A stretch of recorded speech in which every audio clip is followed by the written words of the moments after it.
Hi, I'm Steffany Strange. Want to hear something scary?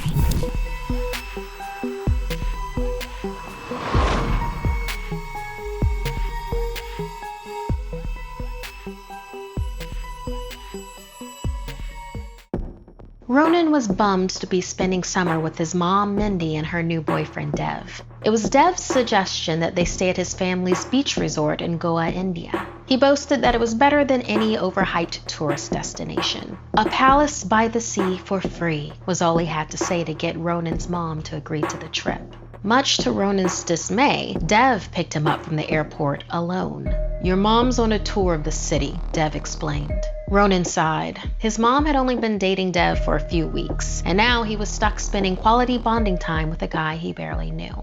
His mom, Mindy, was head over heels for Dev, and while Ronan was still trying to adjust, he didn't blame her. His dad was currently on his honeymoon with his new wife in Hawaii. But as soon as they stepped foot on the resort, Ronan wished he had somehow tagged along to Hawaii with his dad. The hotel didn't live up to the hype that was originally promised. It was run down, bare, and a bit plain. As Dev smiled and motioned toward the building, a snake tattoo on his arm caught Ronan's eye.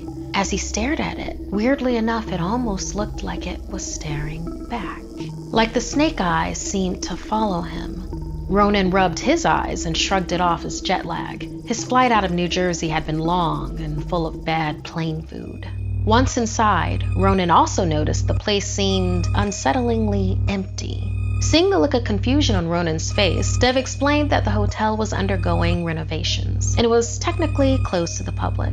Mindy and Ronan were accompanying him while he took care of the place during its off-season. Ronan rolled his eyes. "Hey, at least no one will hog the Wi-Fi," Dev offered. Before he could complain that the signal wasn't that great, Dev welcomed him with a tray of fresh seafood. It was as if it suddenly appeared. Ronan loved seafood, so he dug in, putting aside his grievances that he was stuck on Dev's work trip for the foreseeable future. "We're staying in the Royal Suite, room 1367.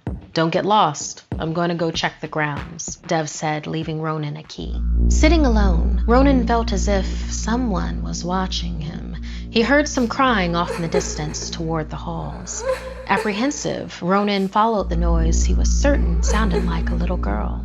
"Beware the Yaksha," he heard a voice as he made his way through the hall. "He took my mommy. He'll take yours too." He saw a little girl run into the double doors ahead, followed by a loud splash. When he got closer, the doors swung open, and he saw a small body floating in the motel swimming pool. It was covered in snake bites. He blinked, and the girl was gone. Spooked and wondering what a yaksha was, Ronan tried to look it up on his phone, but only half the page loaded. The yaksha, a spirit that devours travelers in abandoned places. Horrified, Ronan tried to call his mom, but there wasn't a signal. Was Dev a yaksha? It was getting late, so maybe she was already in the room. If he could get to her, he could urge her to leave. He had a feeling that Dev wasn't to be trusted. He put the key into the door and barged into the room. "Mom, we have to go. I think Dev isn't..." A sharp hiss hit his ears, and there he saw Dev. His snake tattoo glowed green, and Ronan found himself completely unable to move. As he stood dumbfounded and paralyzed, his eyes adjusted to witness Dev for what he truly was.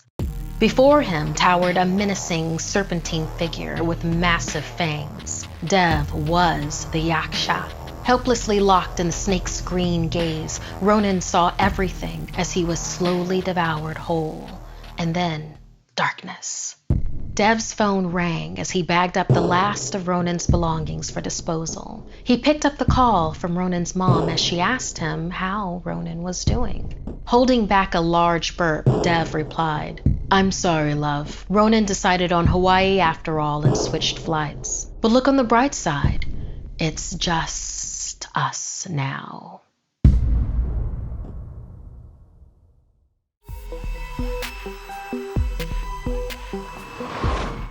This happened when I was about 11 years old and lived with my 17-year-old sister Manika and my grandmother.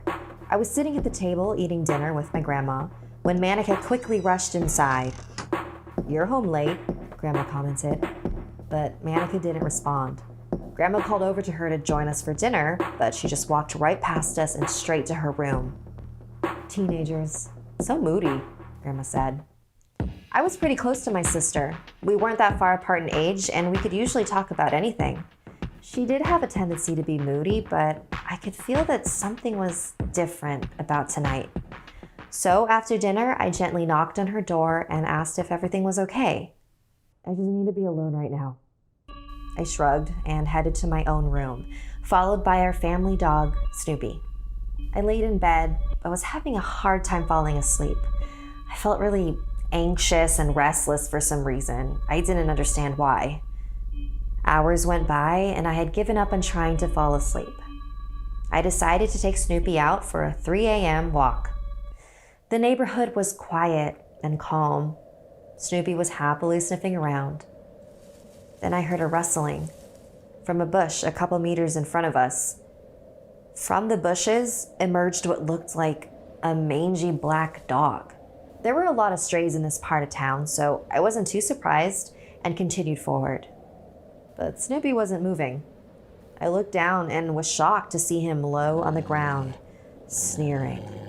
"It's just a dog, Snoop," I said as I yanked on his leash. But Snoopy was not budging. His sneering turned into growling. I looked back towards the stray dog and watched as the dark figure stood up, reaching its full height. That was no dog. At this point, Snoopy was barking wildly at the creature. I pulled his leash and ran in the opposite direction. I could hear the booming footsteps of that thing chasing after us. "Why don't you play with me?" It asked tauntingly. I refused to turn around or speak to it. My grandmother was a very spiritual person, and she had always told me to never engage with a spirit that's trying to get your attention. That's how you invite them into your life. So I just kept running, Snoopy following closely by my side. Luckily, my neighborhood had a lot of temples, almost one every 200 meters. I ran towards one of them and slammed the door shut behind me. I waited and listened. The footsteps outside slowed down and came to a halt. "I'll come back for you." I fell to the ground and caught my breath. Snoopy and I stayed there until the sun rose. When we got back to our house, my grandmother and sister were already at the dining room table eating breakfast. "I saw something last night. It was this thing. It was chasing us." I was struggling to find the words to describe what I saw, but even then, my grandmother knew what it was. "You didn't talk to it, did you?" "No, of course not. But Grandma, what was that?" "It was most likely a chalava. It means illusionist or a shapeshifter. They're created when an unborn child dies and the respected ceremonies aren't performed. And since the child's spirit couldn't take a good earthly form, they inhabit whatever form they can. Usually a malicious one." Manika covered her mouth. This seemed to really be upsetting her. "Where did you see the chalava?" Grandma asked. "Out by that field where the stray dogs usually are." "Ah, that makes sense. There used to be a hospital over there. It was shut down when they discovered that a doctor was performing unauthorized abortions." Manika burst into tears. "What's wrong, Manika? You've been acting so strangely lately." "That chalava, it's my fault. I'm so sorry, Gorov." Manika ran back to her room. My grandma told me that she was just being moody, but it wasn't until a few years later that I fully understood what had happened that night.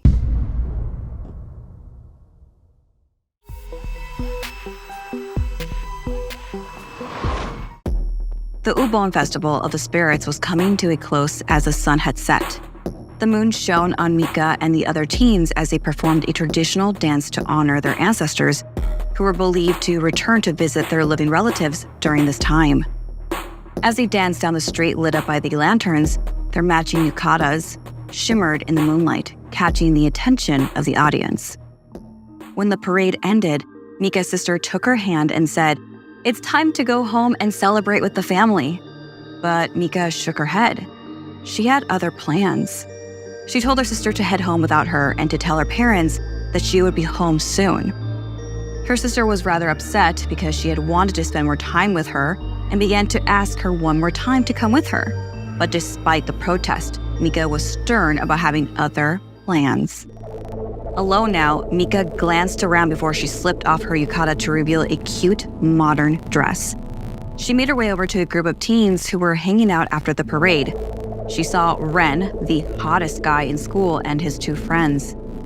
In addition to their bad behavior, they were frequently suspended from school. Well, here you are, Ren grinned.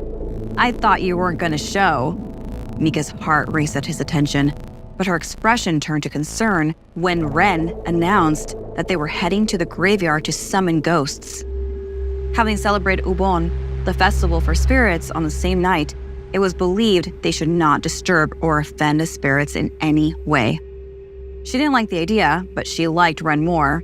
She couldn't back down, otherwise, who knows when she would have the opportunity to show off to him.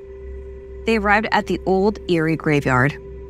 It was completely empty, no one else daring to offend the dead. As they walked around, they saw food and gifts left over by loved ones during the festival. Ren playfully climbed a tombstone and jumped from one to the other. Meanwhile, Mika gulped, knowing how disrespectful this was. Stay cool, she told herself. As if jumping around playfully wasn't bad enough, Ren suggested they carve their names into a headstone to leave their mark.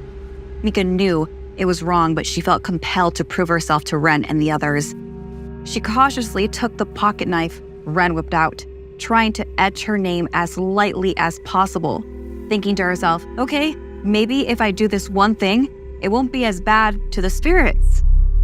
And all of a sudden, a cold breeze surrounded them, and a creepy vibe took over the graveyard. A march of restless and annoyed spirits appeared, glowing with an eerie light. Panic struck Mika and the others, and they attempted to get out of there. But each time they managed to break free, they were dragged back into the graveyard by a supernatural force. While the angry spirits had Ren's body pinned to the ground, his two friends managed to get away, leaving Ren behind, screaming in fear. Mika knew she had to act fast as she hurried over to the gate. She had behaved terribly this far, and it wasn't like her. She let her need to impress Ren cloud her judgment. She reached to the edge of the gate, then turned back to try to rescue Ren. But the spirit's grip on him was too strong. She could do nothing as she watched him slowly being strangled. Desperation surged within her as she became overpowered and was slowly dragged by these invisible hands over towards Ren. Then, suddenly, in the distance, she saw her little sister outside the gates. No! Mika screamed, trying to warn her sister to stay away from the evil spirits. As if a guardian angel had heard her plea, her grandmother, her Sobo, appeared at the edge of the graveyard. Her Sobo was a wise woman deeply connected to and familiar with the ways of the afterlife. She calmly approached them and began chanting ancient incantations. The spirits let go of Mika for a moment, and she was able to escape. With tears in her eyes, she reached out to save Ren, but it was too late. The spirits had claimed him for their own. Mika's Sobo continued her ritual, soothing the enraged ancestors and allowing them to return to their resting place. The graveyard gradually fell silent, and soon the only sound that remained was Mika's sobs. Mika's sister had followed her that night, and when she saw the teens heading into the graveyard, she bolted to tell her Sobo that Mika needed her help. In the aftermath of the night, Mika found herself forever changed. She performed every year with her dance group in the Obon Festival, and as they swayed and twirled, they felt the presence of their ancestors watching over them, guiding their steps in an internal dance that bridged the gap between the living and the dead. Most would find this peaceful, but remember, what Mika saw and experienced was far from normal. She is still traumatized by the screams and horror on that awful night. She suddenly realized the value of the age-old traditions and rituals going forward. But she wished more than ever it did not come at the price with a human life.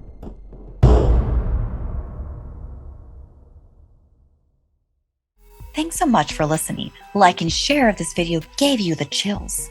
And don't forget to subscribe and turn on the bell for notifications. See you next time.